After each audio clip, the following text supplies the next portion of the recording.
we're slowly moving to the next funnel dedicated to the startup pain points. So over here, we'll be able to discuss more about the problems, maybe some questions which you had during your raising period, fundraising. Also, talk through the most problematic cases. I would like to invite to the stage Jaka Gurnik and Miss Jana from Koja. Are we here, guys? Hello. Hello, Jana. So glad to see you. Hi, Victoria. Nice to see you. Just let me double check with Jaka if he's already here as well. I'm here. Hello. So glad to see you guys. And the same to this previous conversation. Let's start just from the first introduction. Jana, can you tell me more about your location, first of all, yourself, and a startup which you're building? Very good. Thank you very much, Victoria. I'm actually calling right now from Berlin, where I am located now, but we have our company, our main activity of the company right now is based in Poland. What we do is we're building a highly customizable, innovative solution for skin health, which includes an IoT dermatological applicator device, a series of different skin treatments, and a Koja cloud-based solution with an AI-based core. We have built this over the last 2 years, and the existing solution is basically aimed at easily and accurately analyze an existing skin condition of a person and provide them with a very effective and customizable treatment and track the progress of their skin treatment. And all that was made possible to us actually through an EU-based, EU-sponsored Poland-based program. We received a rather large grant for R&D in Poland, and we've basically it's kind of so our Polish company is a spin out of our German company, and we're implementing all this work right now in Poland. So I have quite a numerous team now that is working on this project, mainly based in Poland. I know you for such a long time, and you are one of the most dedicated founders. So I'm so glad to see you over here today. Thank you for coming. Jaka, I haven't had a chance to know you for a longer time, but it will be my pleasure if you can introduce yourself and your startup. Well, in order to understand my startup a little bit better, I'm going to tell you a few words about my background, because I started my business career when I turned 19, and I stayed in the same industry all the time, so that is event industry. So my pro career started in 2004 when I established a event management company, and one was doing really cool. Before the COVID situation, we were one of the market leaders. But then the whole COVID came, so we needed, to use the knowledge we had from the past. So that's how we actually created a spin-off. So we launched Confiva Global. Confiva is an online and hybrid event platform for business-to-business segment, especially covering conferences, product launches, events where our partners would like to gain a special edge, given an added value. The whole platform in the beginning was self-funded. So when we opened a significant company, Confiva Global, we had one pitch. We closed the seat with one pitch, was 300K. And now, of course, we're expanding into wider European and other markets. And of course, therefore, we're still, trying we opened the Series A in order to proceed. Pretty much. I mean, today you're hosting an event on Kubilo, so pretty much you know what I'm trying to talk about. So of course, in regards to that, especially when knowing all the event plans. We were focusing that our platform would serve not only online, but really strongly on hybrid, which is like a long-term solution for event industry. So we're focusing here and adding, special artificial intelligence and gamification parts in order to become one of the market leaders. Well, you definitely had a hot time during the COVID, so I truly hope that you had this this wave of the opportunities upcoming. However, would you mind telling more about the VC's perspective, and how does it? How do VCs actually see you, or how do you approach the VCs from such a small country as Slovenia? Yeah, I guess, I mean, you can imagine Slovenia is really small, 2 million people in total. So it's kind of very difficult, and not only in Slovenia, but the whole CE region. It's kind of hard to get in touch with VCs, especially when, having a full list of potential VCs for Europe, then only, let's say, 25% are dedicated for the CE region. The other parts are more for the Western Europe, especially UK, Germany, France, the strongest markets. So it's been very tough, but we're not like a startup that would go easily back away. So we are very stubborn. We're focusing. We're doing all the due diligence about the VCs and trying to find the best ones where they not cover only the region where we are staying right now, but also that they're covering certain industries that where we are focusing right at the moment. But I think it's a regional problem, especially knowing that I think it's a lack of VCs, and especially knowing not Slovenian market, but all the CE region that have a lot of potential here, a lot of knowledge, and the people here are really hardworking. So I guess, in the near future or in the future, there should be more focus in this part of Europe. Wow, wonderful. Jana, what about you? I know that you've been on Forbes USA. You've also participated in L'Oreal challenge or the incubator, if you can tell about this more. However, also I'm just wondering, because you're located in Berlin with the connections to Central and Eastern Europe, does it help you in outreach to the venture capitals who might be potentially interested, or how is it seen from your side? So basically, yeah, I mentioned that for the last 2 years, we did all this development under the Polish program, but actually the story of Koja started earlier than that. It was about 4 years ago. And the first 2 years were also absolutely self-funded.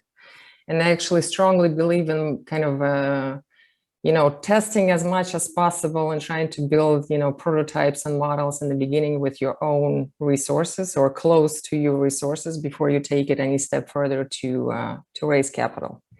Because that's always, the hardest stage to go through. And it's very difficult to convince at the idea stage.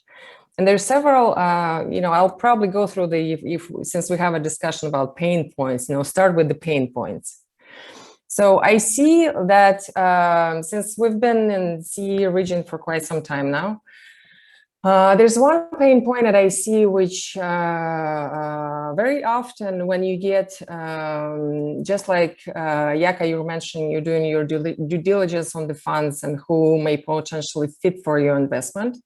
But I found that very often the pitch presentation of a VC doesn't match the reality. So, on one hand, we're trying to save the time of the VCs to look at the startups that they may be interested in, but I kind of feel like they don't save our time to look for the right VCs that are good for us. Because very often you come and they say, we invest in a very early stage. You go pitch, spend your time, go through them due diligence, and they go, well, but we love everything about what you do. You have a great team, but we just want a little more traction. I mean, you're smiling, right? Because this is so true.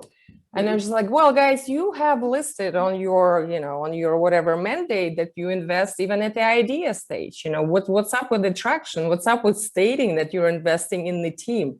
So this, I think CE region is famous for that, actually, from my point of view as a founder. I've seen this situation so many times that I actually, I'm already creating a list of how I rate the CE investors.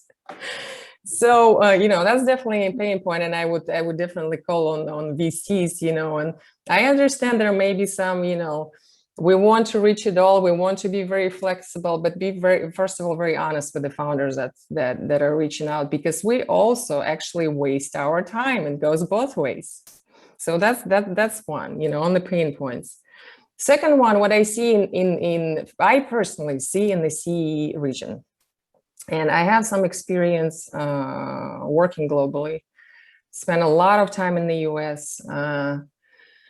Basically what I see is an attempt to really undervaluate your efforts and your company. So they really try hard to bring the valuation down to as low as it's possibly, as it's possible. And once again, very often it's unreasonable and has no background, as opposed to. So I think that's also something that needs to be made more, at least maybe, this message will be heard, and that's something, because honestly, if we're talking about building global companies out of CE region, we should stand behind it and understand that giving a valuation of 500,000 for your startup, when you're talking about billions of dollars of markets you're trying to reach, is absolutely unreasonable. And this is what I feel, on one hand, there are all these very loud statements that are being made that we want to be global and, capture those and build unicorns, dollar or euro unicorns. On the other hand, there's a huge discrepancy between evaluating, like looking at the expertise of the team, looking at the effort already put in, and giving this, inappropriate from my point of view evaluation. So that's really, kind of, if I had to kind of give a brief overview, that's pain point number two. Pain point number three, and I'm not a feminist. I have to say, I'm really not a feminist, but I have to say that also those loud statements, that we don't care if it's a female or a male, and we invest absolutely equally, also needs to be kind of put on, because maybe I see it also more in the CE region. It's almost like it's this approach of dismissiveness to a female founder. Very often that I personally see this. And once again, it bothers me less than it may bother other female founders, because, I've seen it very often before.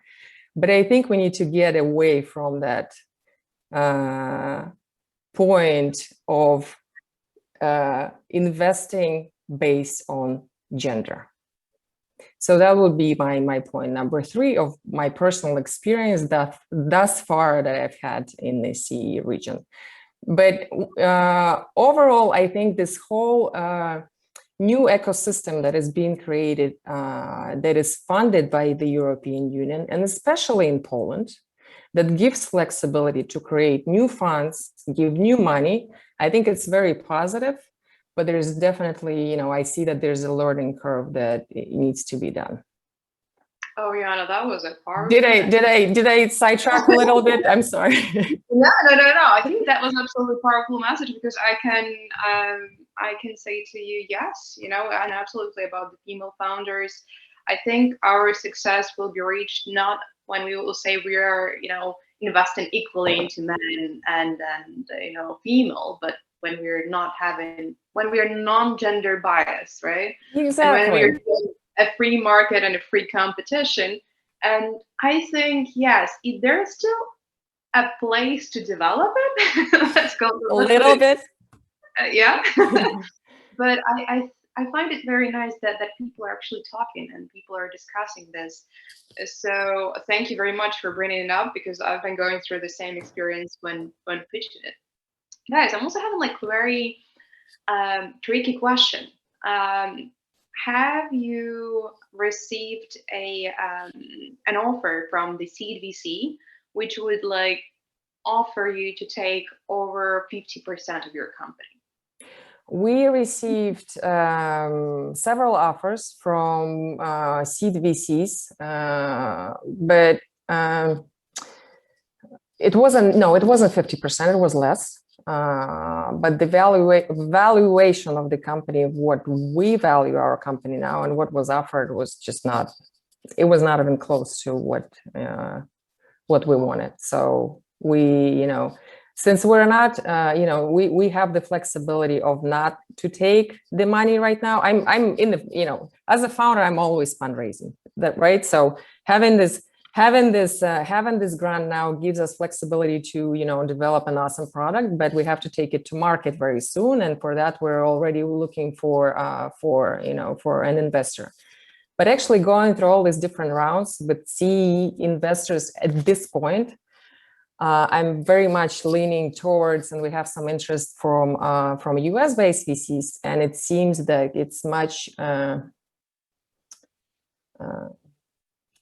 we're more on the same level, I would say, in understanding of where we are and what we offer than on this side, unfortunately. If I may to tackle that, your pay number two, so regarding the valuation, I totally agree with you what you said before. The thing is that the valuation is made by two parts. One is the actual traction you've been mentioning, but usually the tractions are quite small, right? Because you're in the beginning. So the second one is definitely prediction, so that's why you're preparing the P&L for a certain period of time, let's say 3 to 5 years, So upon that, you evaluate it, it's like the story about the chicken and an egg, so what was there first, so you need the money if you want to scale, you don't want to grow organically because you know that you have the best idea, you have the best team behind it, and of course you would like to scale it fast, so and then on the other hand, the investors, some of them, I'm not going to say all, would like to, of course, all they would like to enter in the early stage because it's best for them. But then on the other hand, they would like to take too much. If they take too much, that means that the founder will have less. So it's going to be more difficult for the next round for him to get global investors on board, because he's not going to be that interesting anymore.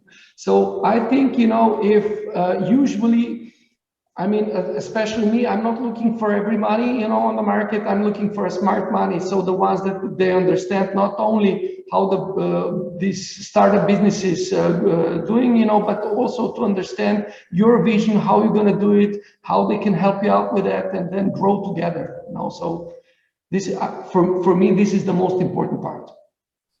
100% agree. Yeah. Guys, I think we've really triggered the pain points from what I see. It really sounds like that was it. Maybe continuing the topic, Jana, the hardware industry itself is quite complicated for the fundraising, because on software, the traction is more easily, like you can actually gain it, before building the product. With hardware, that's either Indiegogo, but then you sell something that doesn't exist, and not a lot of founders go for it. And the question is for you: how do you do you actually think that there is several reasonable funds which would give you a very nice valuation, or which you're aiming towards from the hardware industry? Like what are they? For sure. But I think it's, obviously hardware is hard, like everybody knows. But, our business is not really in hardware. Hardware is just a piece of the puzzle. Because we see, this experience that we're building is basically, this gives us, in addition to a better skin treatment, it gives us an opportunity to close the loop of data that we first collect from each person, and then give them that data back. So without that piece, it becomes not a very, not a full solution, with a lot of holes in the middle. And that's why we've been discussing different models, but this is we believe this is one of the future trends that is going to develop very fast, especially once again, COVID, home treatments, home diagnostics, and all those things. So I do believe there are funds that, well, I know there are funds that could invest. We right now decided to go for some very focused on, I would say, put it this way, focused groups that focus on innovation in different segments. I mean, that really believe that investing at an early stage in an innovative approach that can disrupt a big industry, that's where we'll look at. So, you know, there's this one innovation focused fund from New York that we're already going through third phase of due diligence with, and I believe we will close that deal.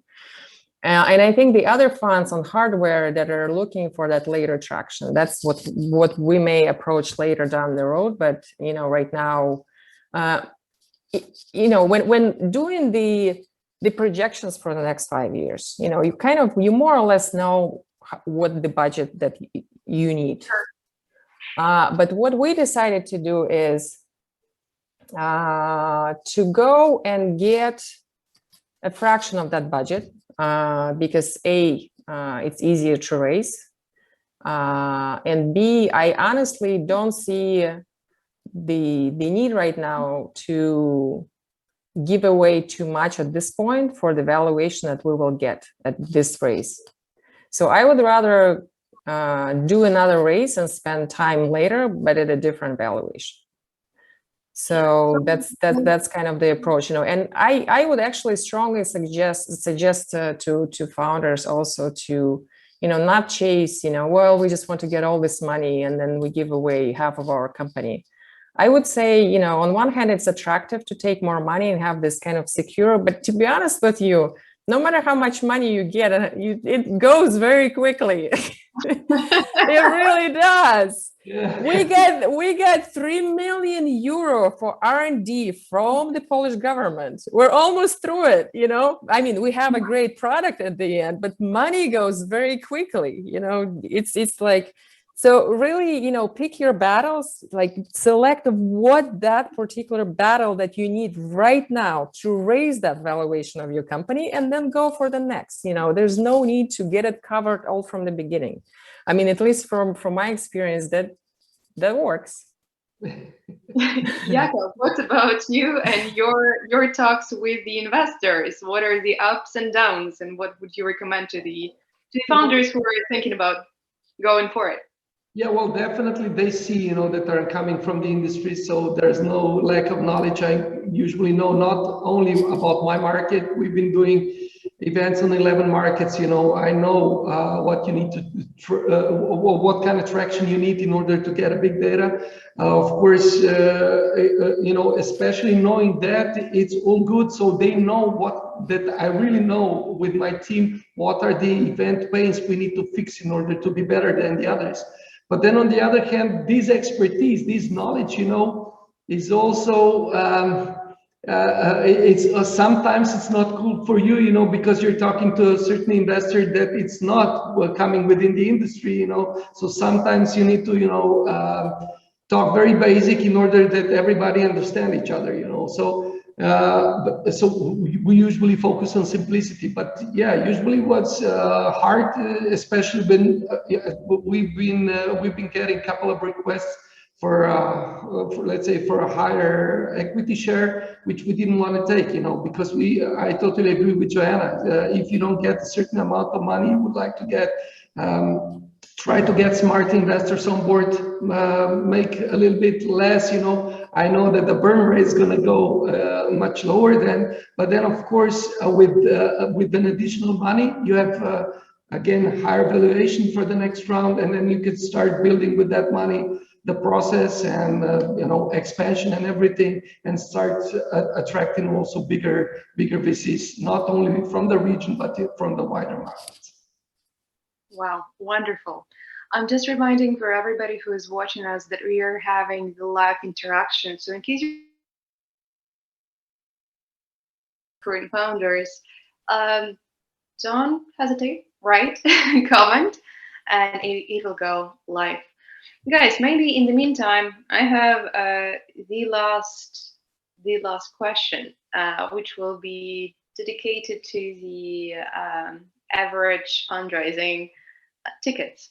So, Yaka, maybe let's start with you this time, because I know that you have had previous investments with the guys who are with actually one of the guys who's going to join us, Vasa.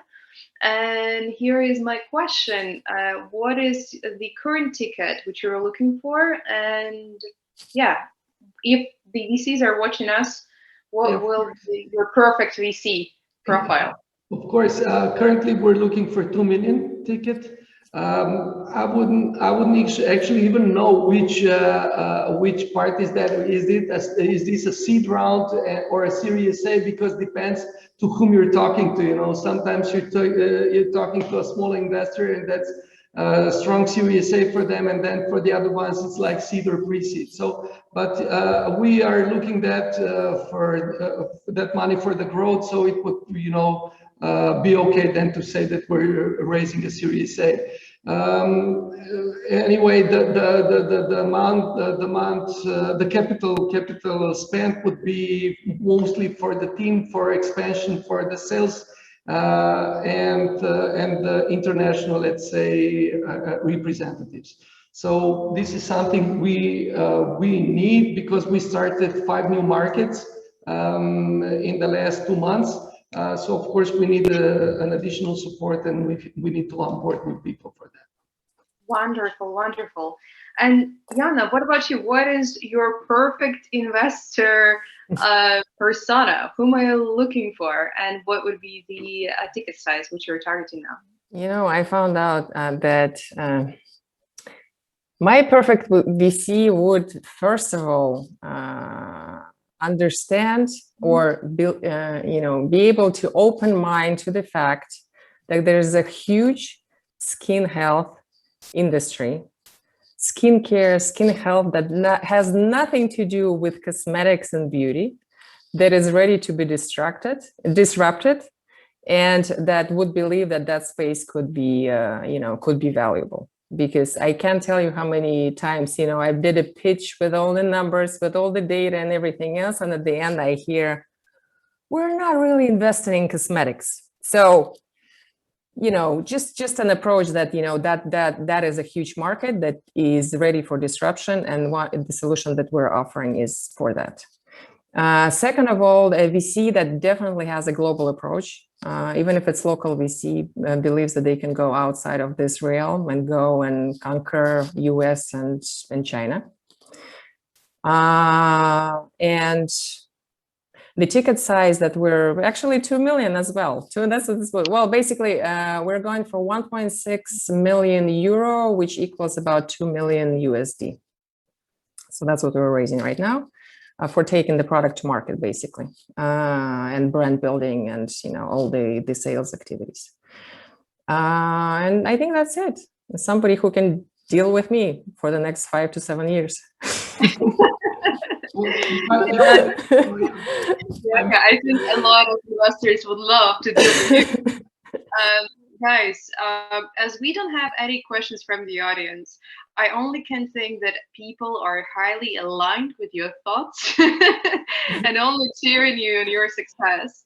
I will be sharing more information on LinkedIn and on Facebook, because I have just figured out that my automatic posts didn't work out. So we had to have the post which would be like going along with our web conference. So I will share the information to the public, how people can reach out and maybe ask you the questions or invest. Thank you very much one more time. And, thank you, Victoria. Thank you, Yaka. Nice to meet you. Nice to meet you, Joanna. See you in Warsaw. Okay, and before we will proceed to